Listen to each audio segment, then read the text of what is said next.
সমবায় ব্যাংকে জামানত হিসেবে জমা রাখা ঋণ গ্রহীতাদের ১৩,০০০ ভরি সোনা গায়েবের সঙ্গে যুক্ত থাকার অভিযোগ উঠেছে রাষ্ট্রায়ত্ত ব্যাংকটির সাবেক চেয়ারম্যান মহিউদ্দিন আহমেদের বিরুদ্ধে।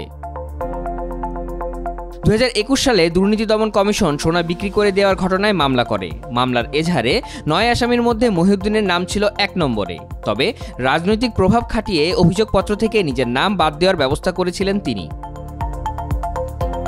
দুর্নীতি দমন কমিশনের দায়ের করা মামলার তথ্য অনুযায়ী সমবায় ব্যাংকে নারায়ণগঞ্জ কোঅপারেটিভ ক্রেডিট লিমিটেড ৫,৮০৩ ভরি এবং ২,৩১৬ জন সাধারণ গ্রাহক ৭,৩৯৮ ভরি সোনা জমা রেখেছিলেন।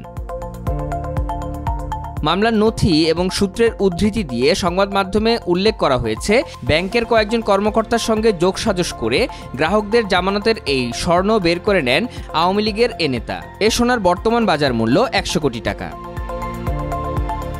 মহিউদ্দিন ২০০৯ সালে সমবায় ব্যাংকের চেয়ারম্যান হিসেবে নিয়োগ পান। ২০২২ সাল পর্যন্ত তিনি এ দায়িত্ব পালন করেন। সোনা গায়েবের এই ঘটনা ২০২০ সালের মার্চ থেকে ডিসেম্বরের মধ্যে ঘটে। আওয়ামী লীগ সরকারের সময়ে এই বিশাল জালিয়াতির ঘটনা ধামাচাপা দেওয়া থাকলেও অন্তর্বর্তী সরকারের স্থানীয় সরকার সমবায় ও পল্লী উন্নয়ন উপদেষ্টা এএফ হাসান আরিফ ঘটনা প্রকাশ্যে আনেন। গত ২৯ সেপ্টেম্বর কুমিল্লার এক অনুষ্ঠানে তিনি বলেন, সমবায় ব্যাংকের অবস্থা দেখতে গিয়ে জানলাম ১২,০০০ ভরি সোনার খোঁজ পাওয়া যাচ্ছে না। ২০২০ সালের মার্চ থেকে ডিসেম্বর সময়ে সমবায় ব্যাংকের তৎকালীন চেয়ারম্যান মহিউদ্দিন আহমেদ বন্ধক রাখা সোনা নিলামে না তুলে ভুয়া মালিক সাজিয়ে বিক্রি করে দেন।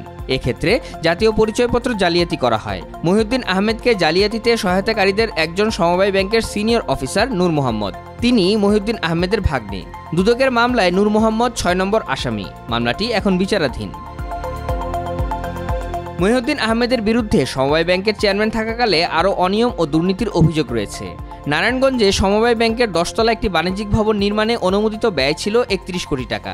তার চেয়ে ৫ কোটি টাকা বেশি খরচ করেন তৎকালীন চেয়ারম্যান। সমবায় অধিদপ্তরের একটি তদন্ত প্রতিবেদন অনুযায়ী মহিউদ্দিন আহমেদ ওই ভবনের জায়গা একাংশ বাজার মূল্যের চেয়ে অনেক কম মূল্যে স্থানীয় সাবেক সংসদ সদস্য শামীম ওসমানের স্বজনদের কাছে ভাড়া দেন। বর্গফুট প্রতি ভাড়া নেওয়া হয় মাত্র ২১ টাকা। স্থানীয় পর্যায়ে খোঁজ নিয়ে জানা যায় সেখানে প্রতি বর্গফুটের জায়গার ভাড়া অন্তত ১০০ টাকা।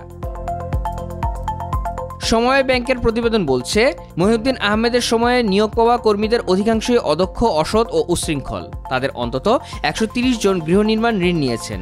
অনেককেই প্রাপ্যতার চেয়ে বেশি ঋণ দেওয়া হয়েছে। ঋণের বিপরীতে উপযুক্ত জামানতও নেই। ফলে সমবায় ব্যাংক প্রবল ঝুঁকিতে রয়েছে। সমবায় ব্যাংকের কর্মীরা ৫০ থেকে ৭০ লাখ টাকা পর্যন্ত গৃহ ঋণ পান।